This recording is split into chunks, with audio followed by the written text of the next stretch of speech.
Yes, we are at a very important point of our symposium. We will discuss the issue women and war with a very expert speaker, Professor Nuket Sirman. She is from Boğaziçi University, Istanbul. She is a professor of anthropology. She describes herself as a feminist anthropologist. She gives anthropology lectures in Department of Sociology in Boğaziçi University. Yes, Professor Sirman, thank you.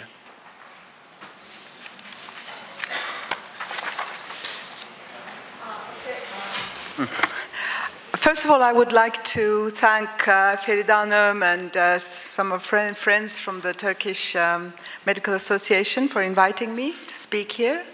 Secondly, I would like to apologize because I prepared my talk in English, having seen on the internet that the language of this meeting was English, and it's weird for me to speak English when there are so many people who speak my mother tongue here.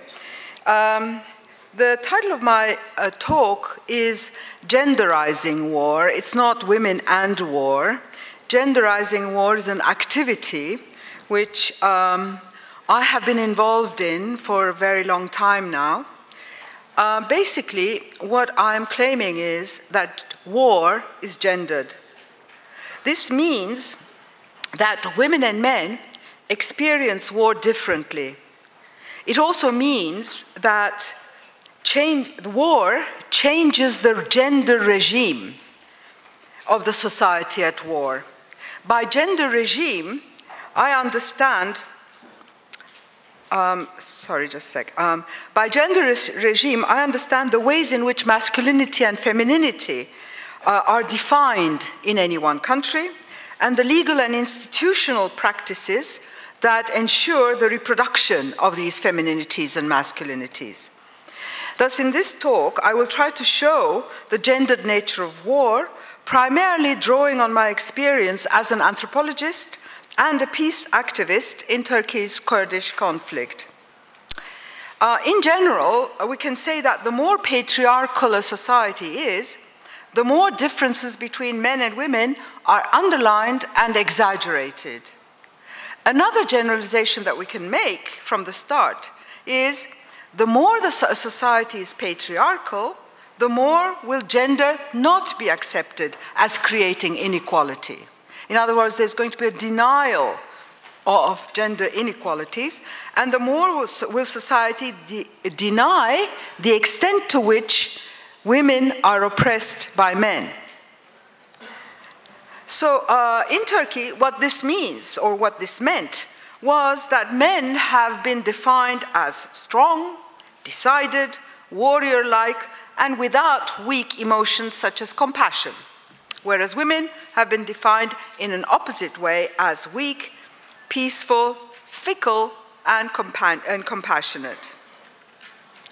Before we can go on, we have also got to historicize the war. War has not been fought in the same way ever since humanity has known war. Wars have a history. We can talk about war among stateless peoples. We can talk about war in pre-capitalist states.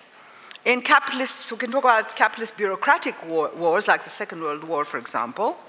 And we can also talk about the gang-like wars of the 21st century were waged by auxiliary state forces and gangs like ISIS. Each form of war also entails different aims for the conflict, different forms of conflict resolution, different forms of gendered combatants, different levels of violence, and different relationships with the population at large. Today, we are faced with wars that are basically security wars in all areas of the world. And these wars are carried out by irregulars and without any clear resolution, any clear end in sight. So when people were talking about, what I'm worried about the future in the last session, you're right. We don't know how these wars are going to end. Pre-capitalist wars were based on the evaluation, if you like, of the combatant's personal skill and prowess, and involved the whole person of the fighter. As an anthropologist, I want to give anthropological examples. The Nuer of the Sudan is a good example here. When a fighter killed his opponent in war, he had to go and purify himself for a considerable time before he could join normal society again. Murder was seen as a sacrilege that contaminated the murderer. With the development of state bureaucracies, wars became more mechanized, impersonal, and often meaningless for the combatants. The Nuer-Dinka War of the 1990s provides a good example, a dramatic example, in fact, of this change.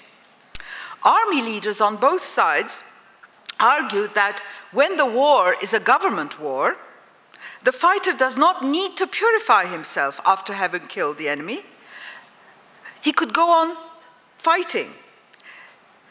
They further argued that in war, it is not clear whose bullet killed the enemy, and that it was in fact not the fighter and his strength that was responsible for the murder, but since it was the machine, the gun, that really did the killing. In this way, state-organized war could become more brutal and less regulated by norms that made sense to the community. In fact, these wars became instrumental in changing the norms themselves. These norms were now remembered as part of an archaic tradition that modern life could easily ignore.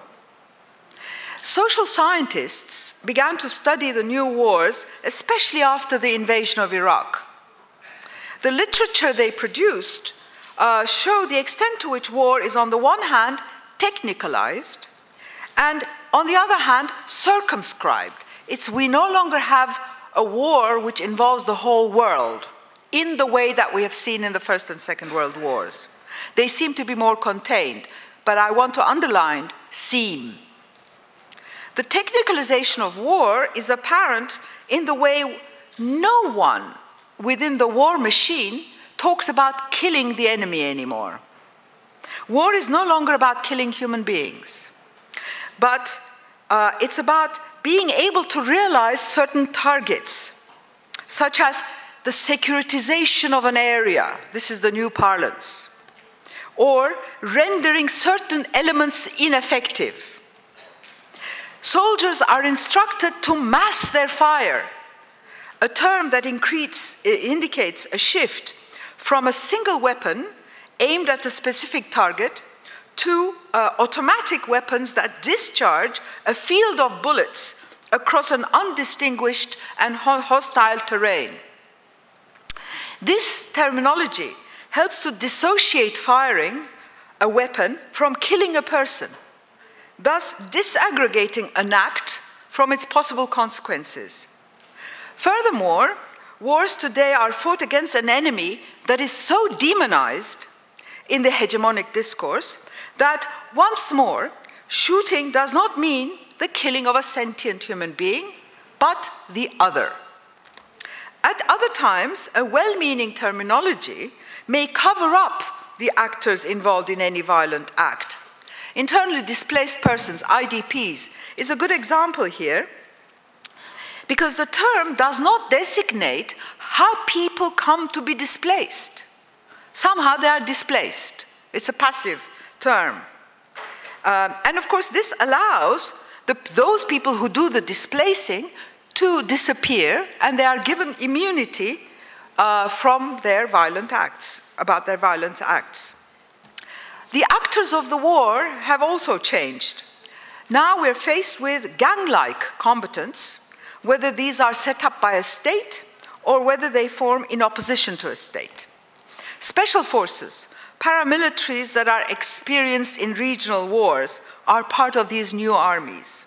Since Afghanistan, we have seen these forces move from one theater of war to another.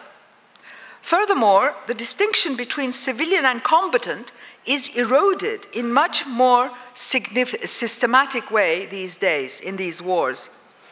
A civilian may join the ranks of these gang-like formations very easily and join the fight with a few weeks' training.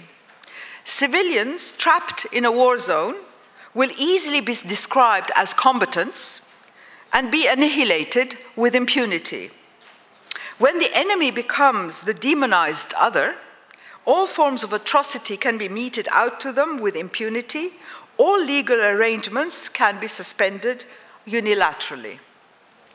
It is within this context that of these ever-expanding yet local wars that we need to situate women's experiences of war.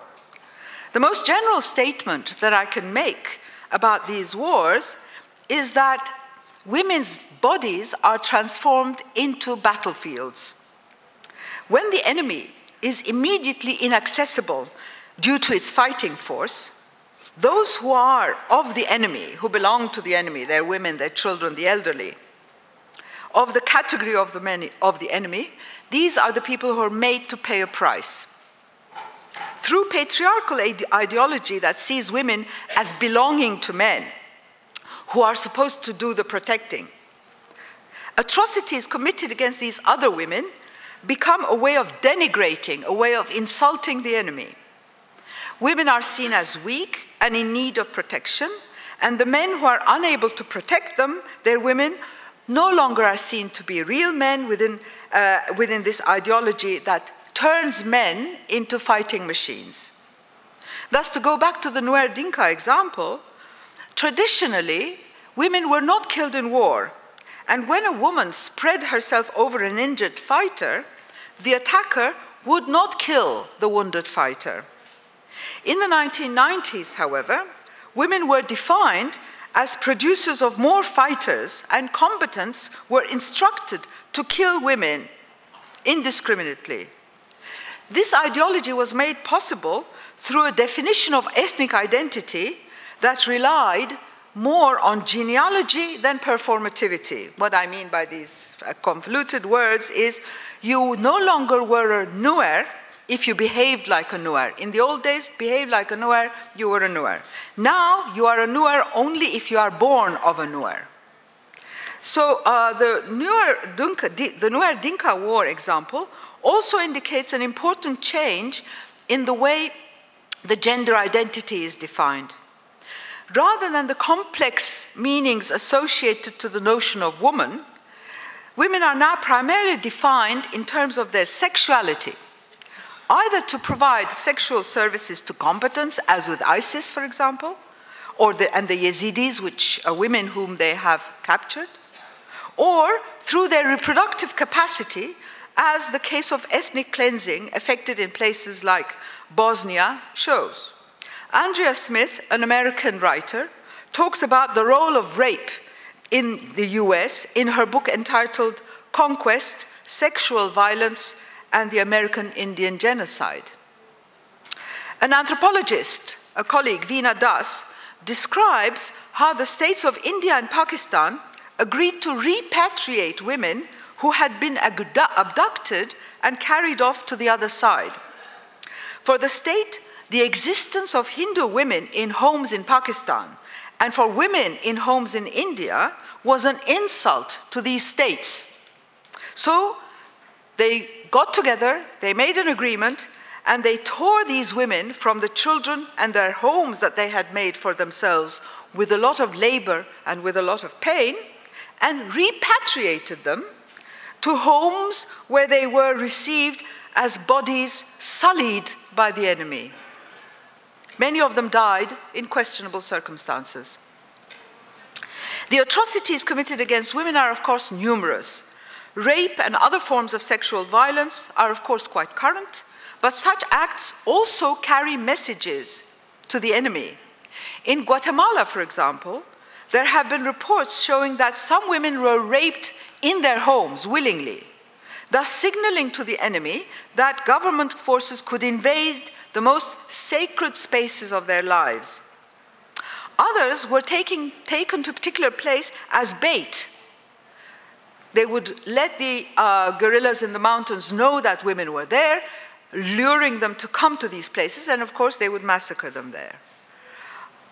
Or they would set up complex rituals in churches, for example, in villages that they conquered, in order to indicate, to flag the establishment of state sovereignty in those villages. So rape is not just rape, but it's also a message given through the woman's body, through the form of violence that a woman's body suffers. There are also much less acute and more mundane forms of atrocities. Forced displacement is acute when experienced, but the attempt to construct a new life is much more taxing but no less violent. During the 1990s in Turkey, some 5,000 villages were forcefully emptied of its inhabitants, and their inhabitants, largely Kurdish, but also some Assyrian Christians, had to find new places to settle with nothing more than the clothes they had on them at the time of their evictions. Many settled in large areas, in large urban areas in the west of Turkey, where it seemed that they could find work. But of course, this was very difficult to come by. They had no work. They had no neighbors, since they were torn from the web of social relationships in which they were immersed. No common language, since many of these women did not speak Turkish, nor a common culture. So these women, many of these women in these Turkish neighborhoods ended up by having a very difficult time in their settlement to these new areas. One instance that struck me during fieldwork in Mersin. Mersin is a large town in the south of Turkey. It's a port city. So and it's also kind of surrounded by fruit gardens and vegetable gardens, which means that there is opportunity for work for a lot of people, both in the gardens, in the port, and in the packaging of fruits and vegetables. So Mersin took a lot of these immigrants, and about almost 40% of Mersin's population is Kurdish now, and that's why I did my fieldwork over there. So I was talking to a woman whose husband had made money. My fieldwork was in 2010, and by 2010 it had been about 20 years, or maybe 15 to 20 years, since most of these people had come to Mersin from the various areas they had where they had been evicted from. So she was a middle-class woman. She was living in a well-to-do apartment in a good neighborhood. She said to me in passing, "I had to learn to hang my washing when we first moved here." I thought, what do you mean learn to hang your washing? Well, in an apartment house in a middle-class district, you cannot hang your washing on your balcony at whatever hour you want. You have to learn this. There are, in other words, rules and regulations you have to learn, and your non-Kurdish neighbors will immediately use your ignorance of these rules to denigrate you as a non-modern ethnic, hillbilly ethnic Kurd. But women are not simply victims of war. They are also involved in redefining themselves in these times of uncertainty. Women combatants in Rojava, which is the Kurdish area in North Syria, women combatants in the Ukraine, they ensure, or they are there in order to ensure that any future settlement will not relegate women to the home in the same way as before. Other women become involved in resistance movements and organize behind the lines. Less dramatically, women have been involved in empowering women during times of war, fighting against domestic violence as well as state violence. Peace activism has been another venue through which women have sought empowerment in times of war. And yet, when it comes to negotiating peace,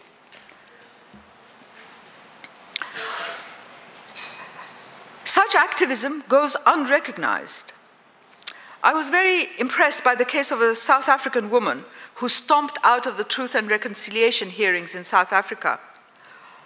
She had been repeatedly questioned about the circumstances of the rape she had undergone during the state violence, when in fact for her, the truth of the war was what she had done during the war and not what had been done to her during the war. In other words, she had been an activist, a resistant activist. She had managed to organize whole neighborhoods, and this is what she wanted to talk about. This was her truth about the war, and yet the Truth and Reconciliation Committee kept asking questions about her rape.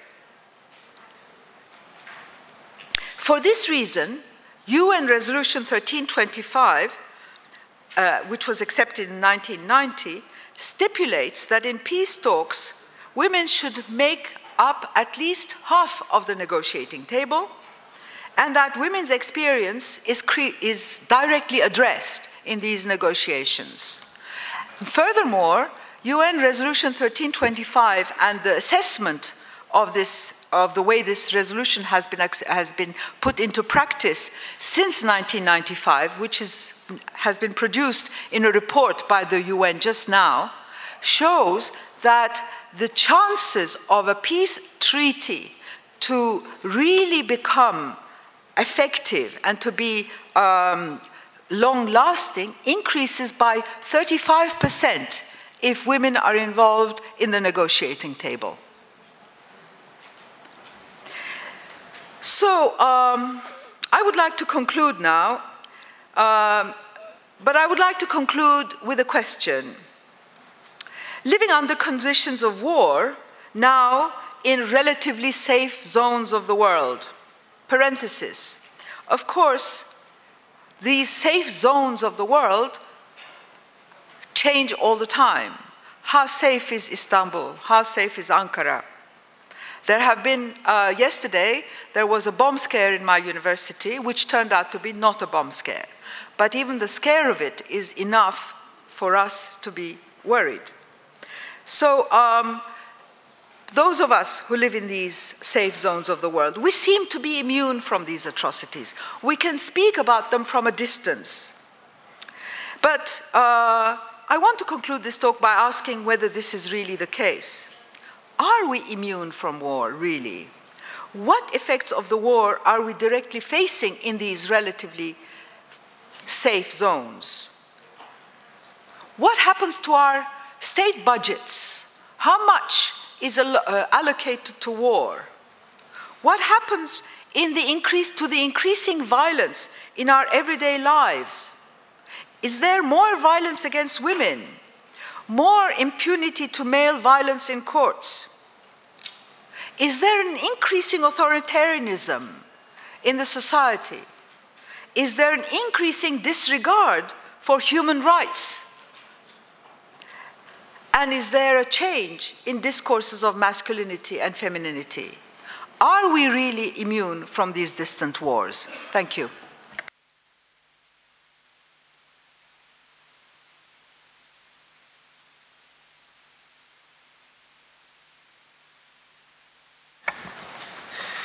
Thank you, Professor Sirman. That was an excellent speech. Now we have about 25 minutes of discussion, which I think worth discussion. Women and war, gender discrimination, especially in times of armed conflict and in case of immigration. Yes. The floor is yours.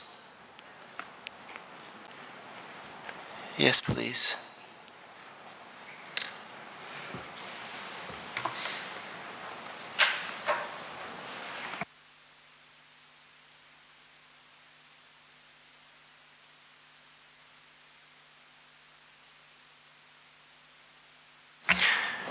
Would you please introduce yourself first? Tabii. İsmim Zeynep Varol. İzmir'den geliyorum. Halkların Köprüsü Derneği adına. Aynı zamanda Türk Tabipleri Birliği üyesiyim. Öncelikle Nuket Sirman'a günün bu saatinde böyle bu kadar kafa açıcı bir sunum yaptığı için çok çok teşekkür ediyorum. Konuşmasının dışında bir ek yapmak istiyorum aslında. Biz Halkların Köprüsü Derneği olarak pek çok toplumsal ve siyasal felaketlere karşı kamusal dostluğu inşa etmek adına pek çok şey yapıyoruz. Bütün bunların içinde sağlık çalışmalarımız da var. Sürekli mültecilere saat aramaları yapıyoruz ve burada kadın sağlığıyla ilgili, zorla yerinden edilmiş kadınların sağlığıyla ilgili aslında çok çarpıcı gerçekler var. Sabahki AFAD sunumunda hiç duymadığımız şeyler bunlar. Şöyle ki, ortalama ayda bir kere falan biz kadınlarla bir şekilde temas ediyoruz, Suriyeli kadınlarla. Ve bu kadınların gebe olanlarının mesela hiçbir şekilde Türkiye'de düzenli takip edilmediğini, gebe takiplerinin yapılmadığını, işte zorunlu olarak acile gittiği zaman çoğunlukla bakılmadığını öğreniyoruz. Öte yandan üreme sağlığı hizmetleri, aile planlaması hizmetleri, yani temel insan hakkı olan bu hizmetlerden bırakın yararlanmayı, Türkiye'de neyin ne olduğundan haberdar bile olmadıklarını görüyoruz. Çünkü bu kadınlar savaşın travmasını yaşamış ve aslında savaşın travmasını kadın olduğu için daha ağır yaşamış insanlar ve dolayısıyla bilmediği bir ülkede, bilmediği bir dilde, sağlık sistemini bilmediği bir yerde bir şeyleri bulması çok zor oluyor.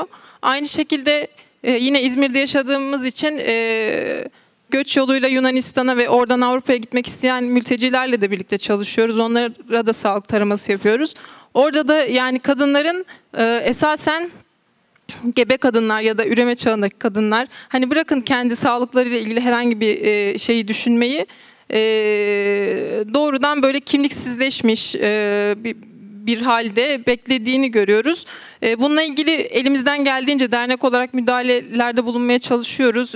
Bütün olanaklarımızı kullanmaya çalışıyoruz. Ancak temel olarak yani bu hani konunun başına barışı koymadığımız sürece, kadının barışını koymadığımız sürece bütün bunların değişmesi çok zor gibi görünüyor. Ben bunları eklemek istedim. Teşekkür ediyorum.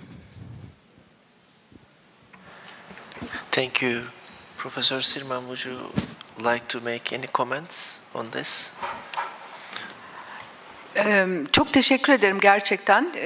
Yani kadın sağlık meselesi tabii özel mülteciler durumunda tabii çok çok önemli ama bütün savaş süresince çok da önemli. Mesela kadınların üreme sağlığında çok ciddi savaş koşullarından dolayı kısıtlamalar oluyor. Kadınlar hamileyse mesela çocuklarını düşürebiliyorlar. Veya benim bildiğim örneklerde çocukken, 90'larda çocukken Yüksekova'da veya Batman'da, Batman'ın köylerinde, Sason'da eğer maruz kalmışlarsa çok ciddi bir savaş ortamına hiçbir zaman çocuk sahibi olamıyorlar. Yani sağlığın cinslendirilmesi, savaşın cinslendirilmesi kadar önemli. Dolayısıyla çok teşekkür ediyorum katkınız için. Thank you, Deniz. Yeah, here.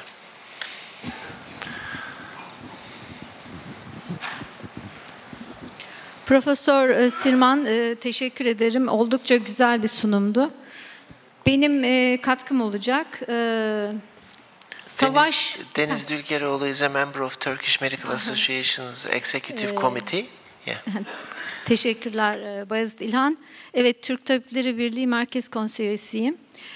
Doktor Deniz Erdoğdu. Savaşı kadınlar başlatmıyor ama kurbanları kadınlar oluyor. Daha da dezavantajlı hale geliyorlar. Benim dikkat çekmek istediğim konu son yıllarda yaşanan İslamcı faşist çetelerin yaptığı zulümler kadınlara. Afrika'da görüyoruz, Boko Haram gibi. Irak ve Suriye'de görüyoruz, IŞİD çetelerini yaptıkları gibi. 2014 Ağustos'undaydı. Şengal'e girdiler ve Ezidi kadınları katlettiler, tecavüz ettiler, kapattılar, çarşaflara, evlere kapattılar.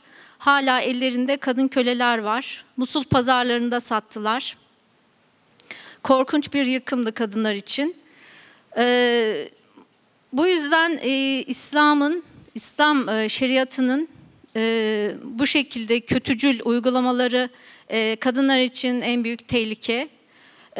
Bu yüzden cinsiyet eşitsizliğini tersine çevirip cinsiyet eşitliğini sağlamak önemli diye düşünüyorum. Bu konuda Türkiye oldukça kötü. 150 ülke arasından 130'uncuyuz. Bu anlamda son dönem tabii iktidarında kadına yönelik eve kapatma, çocuk doğurtturma, profesyonel mesleklerden uzaklaştırma, toplumsal hayattan uzaklaştırma gibi uygulamalarını görüyoruz. Herhalde bize düşen daha çok mücadele etmek. Thank you. Yeah. Would you like to make any comments on this? No?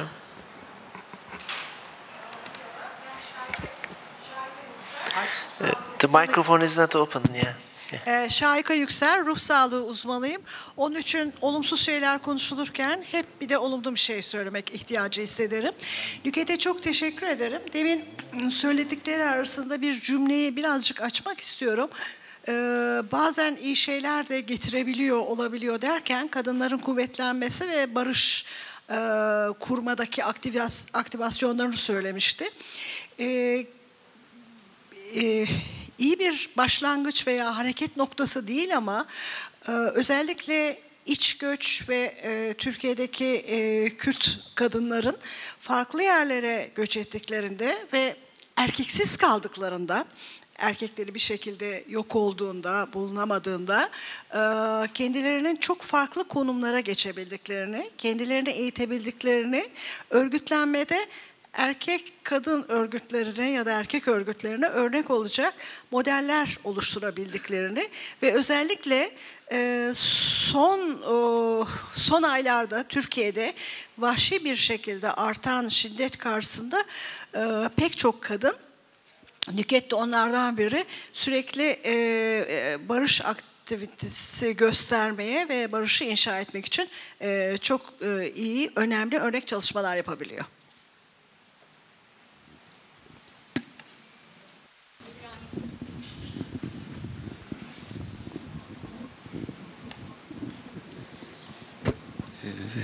Diyarbakır Tabip Odası'ndan Doktor İbrahim Halil Mert. Şimdi bu savaşın erkek halini aslında son dönemde ülkemizde çok net görüyoruz. Bir iç savaş yaşanıyor ve Türkiye adına ya da işte hükümet adına savaşı yürüttüğünü iddia eden kolluk kuvvetleri savaşçı kadınların bedenlerini pervasızca teşhir edebiliyorlar. Bu aslında savaşın çok önemli bir erkek halini bize gösteriyor. Ama aynı zamanda savaşın o erkek halini yıkma çabasının o kadınlarda olduğunu da görüyoruz. İşte Suriye'de YPJ gibi ya da işte Irak'ta Şengal'de PKK'nın IŞİD'e müdahale edip yaptığı mücadele gibi. Şimdi benim söylemek istediğim şey, ben daha önce Suriye sınırındaki kamplarda hekim olarak görev yaptım. Yani AFAD'a bağlı kamplarda. Bir farkı ortaya koymak istiyorum. Bir kere kadınlar sosyal hayata hiçbir şekilde katılamıyorlar AFAD kamplarında. Hep öteleniyorlar. Hatta sağlık hizmeti alırken bile yani son sıralar onlara veriliyor. Daha çok işte erkekler sağlık hizmetinden yararlanıyorlardı ya da poliklinik hizmetlerinde öncelik erkeklere veriliyordu. Daha sonra kadınlara veriliyordu. Şu anda Diyarbakır'da Büyükşehir Belediyesi ve bazı sivil toplum kuruluşlarının birlikte yürüttüğü bir Özidilerin kaldığı bir kamp var. İlk başlarda 5000 civarıydı bu sayı. Şu anda 1600'lerde. Orada ise mesela Ezidilerde çok ciddi bir kast sistemi var aslında. Onlarda da kadınlar hep arka planda, hep geri planda kalıyorlar.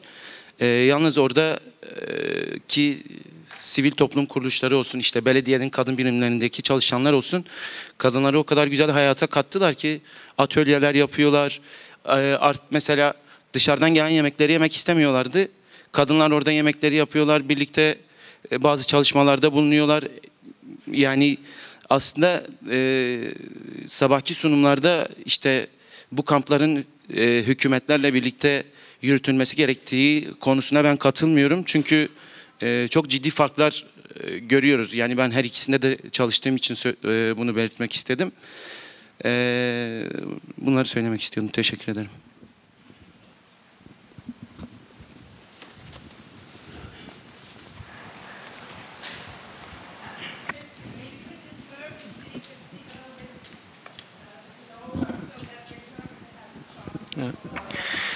Yeah. Please speak a little bit slower. Okay, I'll take this in English. I'll talk about the other end of the system now. We're back in Sweden. We have a strong domination of males in the migrant populations, but there are also quite a few women. And what happens is that the women are the ones who take the lead. They learn the language. They see to it that the children go to school. They do the homework with the children. Sometimes they restart their own education. Sometimes they start a small company. They buy a sewing machine or something. And within a generation, they are sort of in place. The men are sitting back home watching TV and drinking beer. And they don't speak Swedish. They're not part of our society. And this is becoming a very real problem. I would say that in Sweden, integration is a problem of males with low education and without any ambition to integrate. It's a tough thing to say, but that's my impression.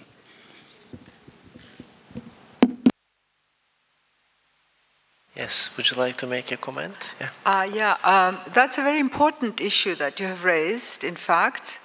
As Dr. Ibrahim mentioned a little while ago, the women who are not able to take part in social life live in government camps.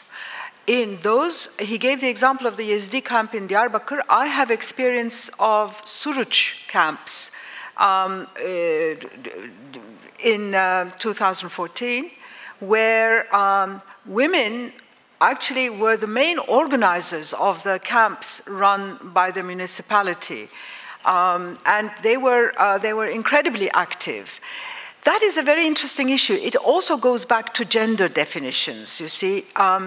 One of the things that maybe I should have mentioned in my talk is that, especially in societies where kinship and face-to-face relations regulate social relations to a large extent, identity is genderized, but it's also based on age, and it's also based on familial status. So if you're a father or a son or a husband, or all these things matter, you see. When these, and it's the same for women, with migration, these people become identity-less.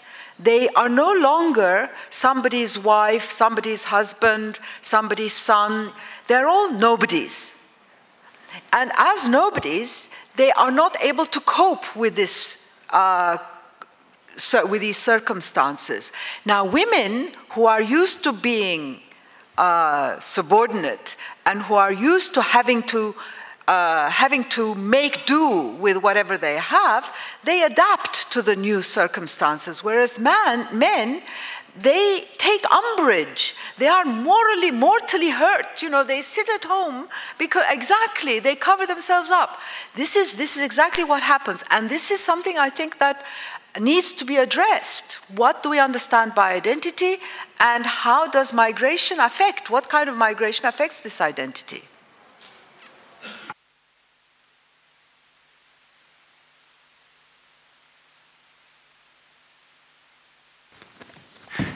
Yeah, microphone to the back, please. Nilay Etiler is a member of Turkish Medical Association's Executive Committee.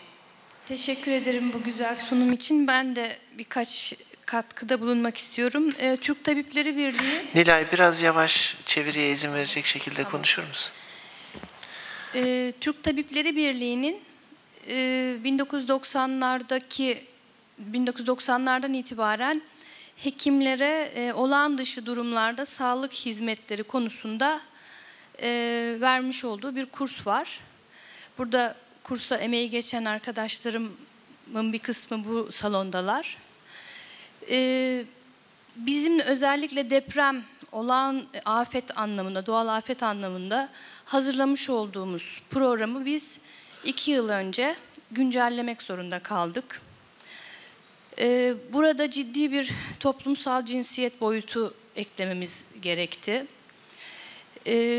Özellikle hani kamp yerlerinin yerleşiminde çadır aralıklarının mesafesini biz hani yangın tehlikesine karşı belirlenmesi gerekir diye bugüne kadar bu şekilde anlatırken bu özellikle Suriyeli sığınmacılarla birlikte bu bilgimizi değiştirmiş olduk. Çünkü yalnız yaşayan kadınların bulunduğu çadırlarda tecavüzler, tacizler, çadırların açıldığı kapıların birbirini görmesi gerektiği, çünkü herhangi bir şekilde dışarı kaçış olduğu zaman diğer insanların onları görebileceği şekilde olması gerekiyordu.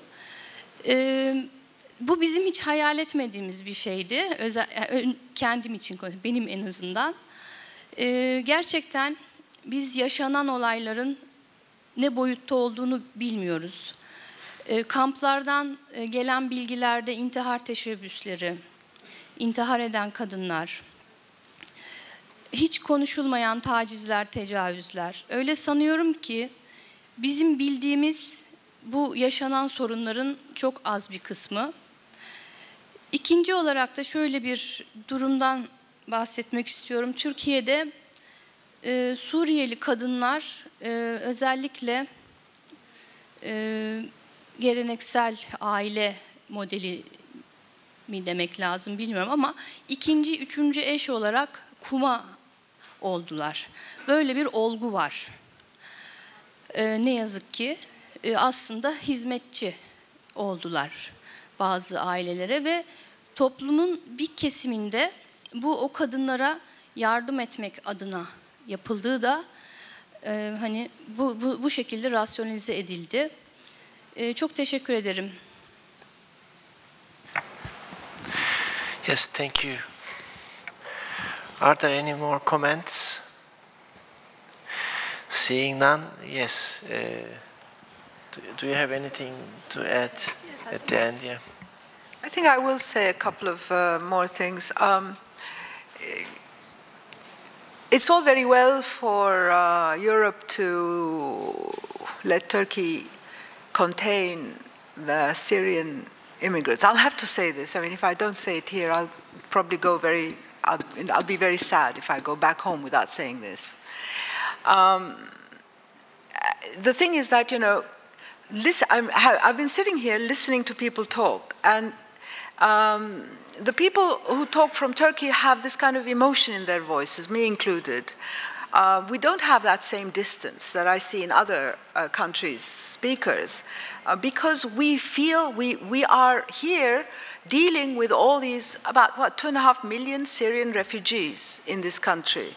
And we have to deal with them every single day. I tried to give my presentation, I tried to make my presentation as low-key as possible. I could have really increased the sort of tone of my presentation to a much sort of greater crescendo. But I didn't, you know, I don't feel that that is very productive.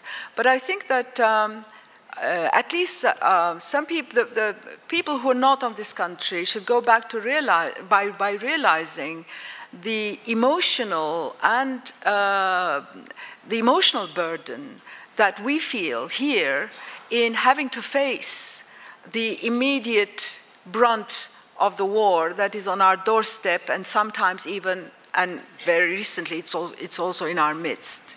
So that's what I want to say as a final statement.